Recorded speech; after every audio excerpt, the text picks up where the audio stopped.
Chapter 4 Fritz groaned heavily under the weight of his canes as we traveled on, and pitied the poor negroes, who had to carry such heavy burdens of them. He then, in imitation of me, tried to refresh himself by sucking a sugar cane, but was surprised to find he failed in extracting any of the juice. At last, after some reflection, he said, "Ah, I remember! If there is no opening made for the air, I can get nothing out." I requested him to find a remedy for this. "I will make an opening," said he, "above the first knot in the cane. If I draw in my breath in sucking, and thus make a vacuum in my mouth, the outer air then forces itself through the hole I have made to fill this vacuum, and carries the juice along with it. And when this division of the cane is emptied, I can proceed to pierce above the next knot. I am only afraid that going on this way we shall have nothing but empty canes to carry to our friends." I told him that I was more afraid the sun might turn the syrup sour before we got our canes home, therefore we need not spare them.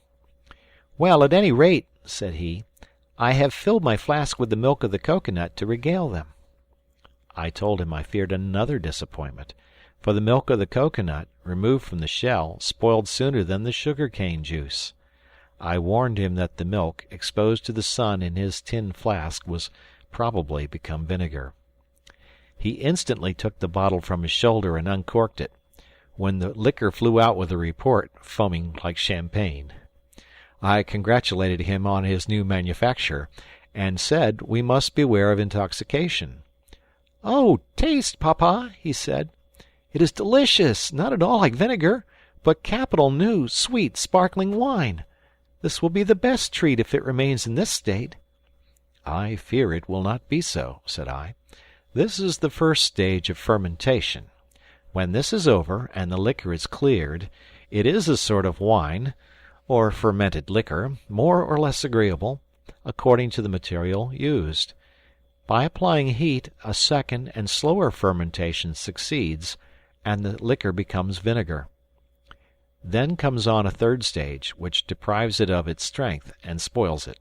I fear, in this burning climate, you will carry home only vinegar, or something still more offensive. But let us drink each other's health now, but prudently, or we shall soon feel the effects of this potent beverage."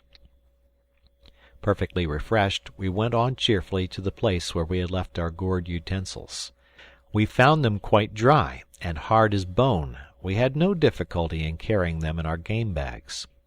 We had scarcely got through the little wood where we had breakfasted, when Turk darted furiously on a troop of monkeys who were sporting about, and had not perceived him. He immediately seized a female, holding a young one in her arms, which impeded her flight, and had killed and devoured the poor mother before we could reach him. The young one had hidden itself among the long grass, when Fritz arrived. He had run with all his might, losing his hat, bottle, and canes, but could not prevent the murder of the poor mother.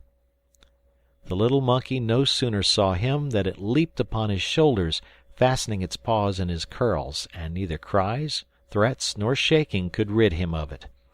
I ran up to him laughing, for I saw the little creature could not hurt him, and tried in vain to disengage it. I told him he must carry it thus. It was evident the sagacious little creature, having lost its mother, had adopted him for a father. I succeeded in last in quietly releasing him, and took the little orphan, who was no bigger than a cat, in my arms, pitying its helplessness. The mother appeared as tall as Fritz. I was reluctant to add another mouth to the number we had to feed, but Fritz earnestly begged to keep it, offering to divide his share of coconut milk with it till we had our cows. I consented, on condition that he took care of it and taught it to be obedient to him. Turk, in the meantime, was feasting on the remains of the unfortunate mother.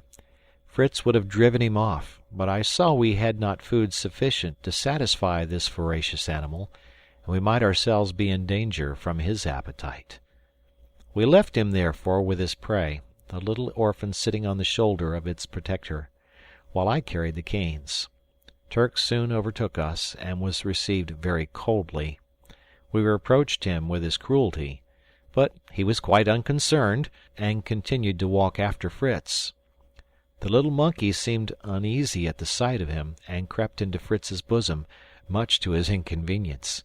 But a thought struck him. He tied the monkey with a cord to Turk's back, leading the dog by another cord, as he was very rebellious at first. But our threats and caresses at last induced him to submit to his burden. We proceeded slowly, and I could not help anticipating the mirth of my little ones when they saw us approach like a pair of showmen. I advised Fritz not to correct the dogs for attacking and killing unknown animals. Heaven bestows the dog on man, as well as the horse, for a friend and protector. Fritz thought we were very fortunate, then, in having two such faithful dogs. He only regretted that our horses had died on the passage, and only left us the ass. "Let us not disdain the ass," said I. "I wish we had him here. He is of a very fine breed, and would be as useful as a horse to us." In such conversations, we arrived at the banks of our river before we were aware. Flora barked to announce our approach, and Turk answered so loudly that the terrified little monkey leaped from his back to the shoulder of its protector, and would not come down. Turk ran off to meet his companion, and our dear family soon appeared on the opposite shore, shouting with joy at our happy return. We crossed at the same place as we had done in the morning, and embraced each other. Then began such a noise of exclamations. "A monkey! A real live monkey! Oh, how delightful! How glad we are! How did you catch him?" "He's very ugly," said little Francis, who was almost afraid of him. "He's prettier than you are," said Jack. "See how he laughs! How I should like to see him eat!" "If we only had some coconuts," said Ernest. "Have you found any, and are they good?" "Have you had any unpleasant adventures?" asked my wife. It was in vain to attempt replying to so many questions and exclamations. At length, when we had got a little peace, I told them that, though I had brought them all sorts of good things, I had unfortunately not met with any of our companions. "God's will be done," said my wife. "Let us thank him for saving us, and again bringing us together now. This day has seemed an age. But put down your loads, and let us hear your adventures. We have not been idle, but we are less fatigued than you. Boys, assist your father and brother." Jack took my gun, Ernest the coconuts, Francis the gourd rinds, and my wife the game bag. Fritz distributed his sugar canes and placed the monkey on Turk's back, to the amusement of the children. He begged Ernest to carry his gun, but he complained of being overloaded with the great bowls. His indulgent mother took them from him, and we proceeded to the tent. Fritz thought Ernest would not have relinquished the bowls if he had known what they contained, and called out to tell him they were coconuts. "Give them to me," cried Ernest. "I will carry them, Mamma, and the gun too." His mother declined giving them. "I can throw away these sticks," said he, "and carry the gun in my hand." "I would advise you not," observed Fritz, "for the sticks are sugar canes." "Sugar canes!" cried they all, surrounding Fritz, who had to give them the history and teach them the art of sucking the canes. My wife, who had a proper respect for sugar in her housekeeping, was much pleased with this discovery, and the history of all our acquisitions, which I displayed to her. Nothing gave her so much pleasure as our plates and dishes, which were actual necessaries. We went to our kitchen, and were gratified to see preparations going on for a good supper. My wife had planted a forked stick on each side of the hearth. On these rested a long, thin wand, on which all sorts of fish were roasting, Francis being entrusted to turn the spit. On the other side was impaled a goose on another spit, and a row of oyster shells formed the dripping pan. Besides this, the iron pot was on the fire, from which arose the savory odor of a good soup. Behind the hearth stood one of the hogsheads, opened, and containing the finest Dutch cheeses, enclosed in cases of lead. All this was very tempting to hungry travelers, and very unlike a supper on a desert island. I could not think my family had been idle when I saw such a result of their labors. I was only sorry that they had killed the goose, as I wished to be economical with our poultry. "Have no uneasiness," said my wife. "This is not from our poultry yard. It is a wild goose killed by Ernest." "It is a sort of penguin, I believe," said Ernest, "distinguished by the name of booby, and so stupid that I knocked it down with a stick. It is web-footed, has a long narrow beak, a little curved downwards. I have preserved the head and neck for you to examine. It exactly resembles the penguin of my book of natural history." I pointed out to him the advantages of study, and was making more inquiries about the form and habits of the bird, when my wife requested me to defer my catechism of natural history. "Ernest has killed the bird," added she. "I received it. We shall eat it. What more would you have? Let the poor child have the pleasure of examining and tasting the coconuts." "Very well," replied I. "Fritz must teach them how to open them, and we must not forget the little monkey who has lost his mother's milk." "I've tried him," cried Jack. "He will eat nothing." I had told them he had not yet learnt to eat, and we must feed him with coconut milk till we could get something better. Jack generously offered all his share, but Ernest and Francis were anxious to taste the milk themselves. "But the monkey must live," said Jack petulantly. "And so must we all," said Mother. "Supper is ready, and we will reserve the coconuts for dessert." We sat down on the ground, and the supper was served on our gourd rind service, which answered the purpose admirably. My impatient boys had broken the nuts, which they found excellent, and they made themselves spoons of the shell. Jack had taken care the monkey had his share. They dipped the corner of their handkerchiefs in the milk and let him suck them. They were going to break up some more nuts after emptying them through the natural holes, but I stopped them and called for a saw.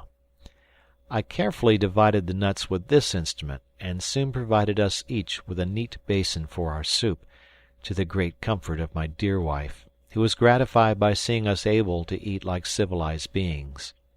Fritz begged now to enliven the repast by introducing his champagne. I consented, requesting him, however, to taste it himself before he served it. What was his mortification to find it vinegar! But we consoled ourselves by using it as sauce to our goose, a great improvement also to the fish. We had now to hear the history of our supper. Jack and Francis had caught the fish at the edge of the sea. My active wife had performed the most laborious duty in rolling the hogshead to the place and breaking open the head. The sun was going down as we finished supper, and recollecting how rapidly night succeeded, we hastened to our tent, where we found our beds much more comfortable from the kind attention of the good mother, who had collected a large edition of dried grass. After prayers, we all lay down, the monkey between Jack and Fritz, carefully covered with moss to keep him warm. The fowls went to their roost, as on the previous night, and after our fatigue we were all soon in a profound sleep. We had not slept long when a great commotion among the dogs and fowls announced the presence of an enemy. My wife, Fritz, and I, each seizing a gun, rushed out. By the light of the moon we saw a terrible battle going on. Our brave dogs were surrounded by a dozen jackals. 3 or 4 were extended dead, but our faithful animals were nearly overpowered by numbers when we arrived. I was glad to find nothing worse than jackals. Fritz and I fired on them. 2 fell dead, and the others fled slowly, evidently wounded.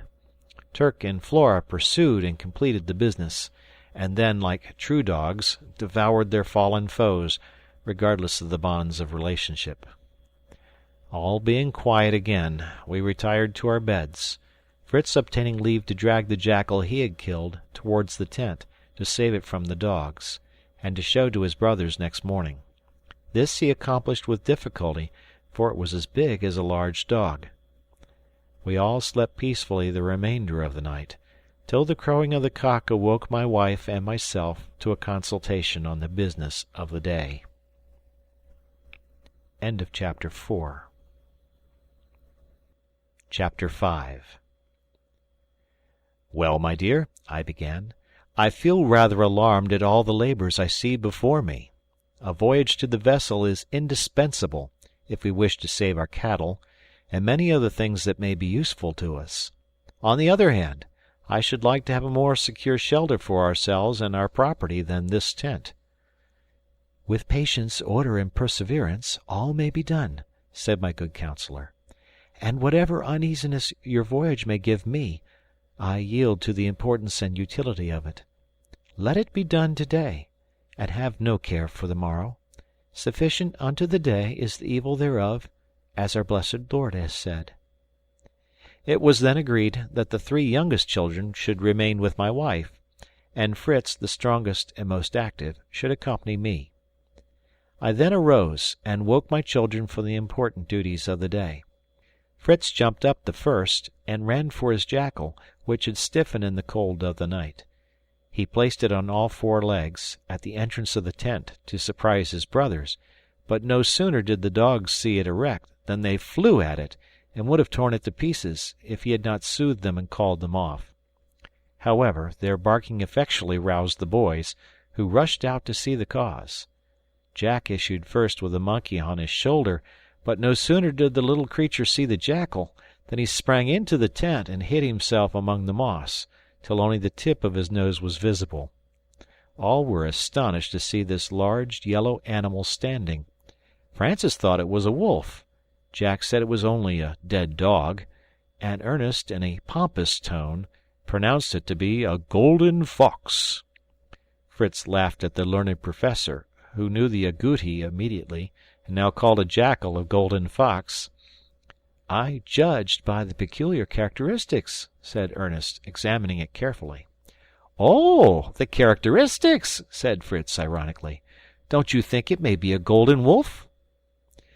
"Pray don't be so cross, brother," said Ernest, with tears in his eyes. "Perhaps you would not have known the name if papa had not told you." I reproved Fritz for his ridicule of his brother, and Ernest for so easily taking offense. And to reconcile all, I told them that the jackal partook of the nature of the wolf, the fox, and the dog. This discussion terminated, I summoned them to prayers, after which we thought of breakfast. We had nothing but biscuit, which was certainly dry and hard. Fritz begged for a little cheese with it, and Ernest, who was never satisfied like other people, took a survey of the unopened hogshead. He soon returned, crying, "If we only had a little butter with our biscuit, it would be so good, papa." I allowed it would be good, but it was no use thinking of such a thing. "Let us open the other cask," said he, displaying a piece of butter he had extracted through a small crack in the side. "Your instinct for good things has been fortunate for us," said I. "Come, boys, who wants bread and butter?" We began to consider how we should come at the contents of the hogshead, without exposing the perishable matter to the heat of the sun. Finally, I pierced a hole in the lower part of the cask, large enough for us to draw out the butter as we wanted it, by means of a little wooden shovel, which I soon made. We then sat down to breakfast with a coconut basin filled with good salt Dutch butter. We toasted our biscuit, buttered it hot, and agreed it was excellent. Our dogs were sleeping by us as we breakfasted, and I remarked that they had bloody marks of the last night's fray, and some deep and dangerous wounds, especially about the neck. My wife instantly dressed the wounds with butter, well washed in cold water, and the poor animals seemed grateful for the ease it gave them. Ernest judiciously remarked that they ought to have spiked collars to defend them against any wild beasts they might encounter. "I will make them collars," said Jack, who never hesitated at anything. I was glad to employ his inventive powers, and ordering my children not to leave their mother during our absence, but to pray to God to bless our undertaking, we began our preparations for the voyage. While Fritz made ready the boat, I erected a signal post with a piece of sailcloth for a flag, to float as long as all was going on well. But if we were wanted, they were to lower the flag and fire a gun 3 times, when we should immediately return. For I had informed my dear wife it might be necessary for us to remain on board all night, and she consented to the plan, on my promising to pass the night in our tubs instead of the vessel. We took nothing but our guns and ammunition, relying on the ship's provisions. Fritz would, however, take the monkey, that he might give it some milk from the cow. We took a tender leave of each other, and embarked. When we had rowed into the middle of the bay, I perceived a strong current formed by the water of the river which issued at a little distance, which I was glad to take advantage of to spare our labor. It carried us 3 parts of our voyage, and we rowed the remainder, and entering the opening in the vessel, we secured our boat firmly and went on board. The first care of Fritz was to feed the animals, who were on deck, and who all saluted us after their fashion, rejoiced to see their friends again, as well as to have their wants supplied. We put the young monkey to a goat, which he sucked with extraordinary grimaces, to our infinite amusement. We then took some refreshment ourselves, and Fritz, to my great surprise, proposed that we should begin by adding a sail to our boat.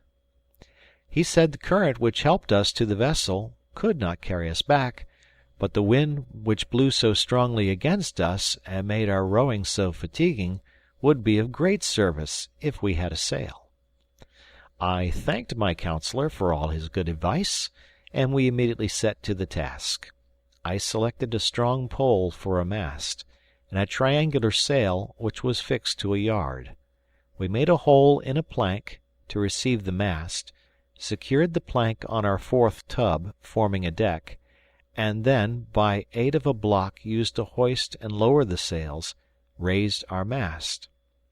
Finally, 2 ropes fastened by one end to the yard and by the other to each extremity of the boat enabled us to direct the sail at pleasure. Fritz next ornamented the top of the mast with a little red streamer. He then gave our boat the name of Deliverance, and requested it might henceforward be called the little vessel. To complete its equipment, I contrived a rudder, so that I could direct the boat from either end. After signaling to our friends that we should not return that night, we spent the rest of the day in emptying the tubs of the stones that we had used for ballast, and replacing them with useful things: powder and shot, nails and tools of all kinds, pieces of cloth. Above all, we did not forget knives, forks, spoons, and kitchen utensils, including a roasting jack. In the captain's cabin we found some services of silver, pewter plates and dishes, and a small chest filled with bottles of choice wines.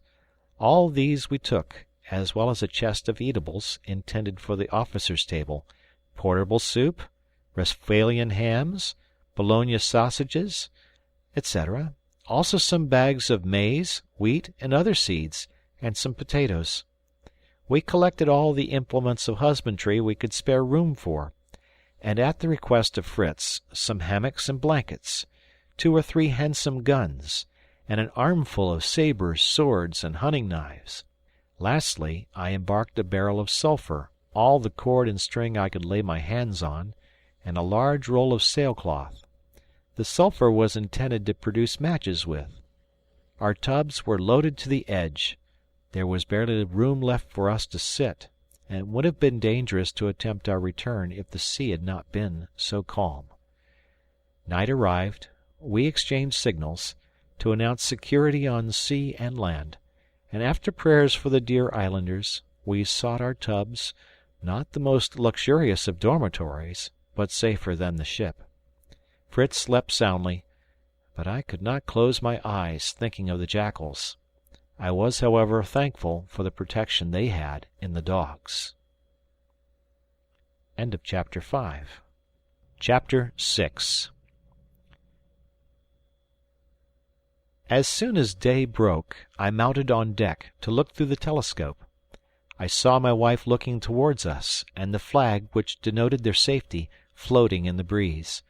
Satisfied on this important point, we enjoyed our breakfast of biscuit, ham, and wine, and then turned our thoughts to the means of saving our cattle. Even if we could contrive a raft, we could never get all the animals to remain still on it. We might venture the huge sow in the water, but the rest of the animals we found would not be able to swim to shore. At last Fritz suggested the swimming apparatus. We passed 2 hours in constructing them.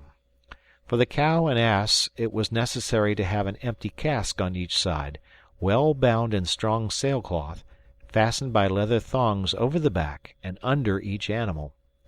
For the rest, we merely tied a piece of cork under their bodies, the sow only being unruly and giving us much trouble. We then fastened a cord to the horns or neck of each animal, with a slip of wood at the end for a convenient handle. Luckily, the waves had broken away part of the ship and left the opening wide enough for the passage of our troop. We first launched the ass into the water by a sudden push. He swam away after the first plunge very gracefully. The cow, sheep, and goats followed quickly after. The sow was furious and soon broke loose from us all, but fortunately reached the shore long before the rest.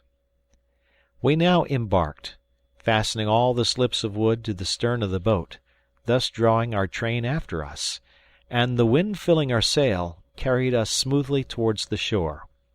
Fritz exulted in his plan, as we certainly could never have rowed our boat, loaded as we were.